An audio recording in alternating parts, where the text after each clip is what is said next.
Искрени насмевки на лицата на децата со оштетен слух и говор од Битолскиот завод за рехабилитација. Ранец, пакетче, шалче и капче им подели Дедо Мраз во неговата куќичка. Голема благодарност до Ева на Македонија, значи едно од можам да речем хуманите фирми во државата која не заборава на оваа ранлива категорија на дечиња, која веќе со години наназад помага, честни, се надеваме дека ќе продолжат вака.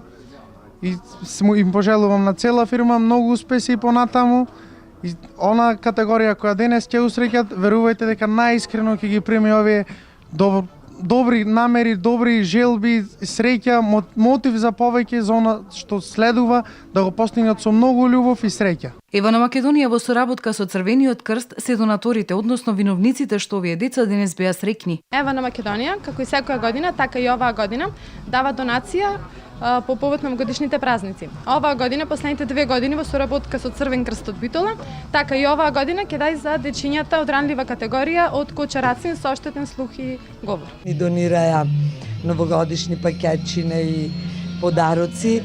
Ова година ги наменивме тие подароци за деца со оштетен слух и говор, деца со посебни потреби и деца болни од малигни заболувања. Ваквата традиција продолжува и до година. Ветување дадоа од Црвен крст и Евана.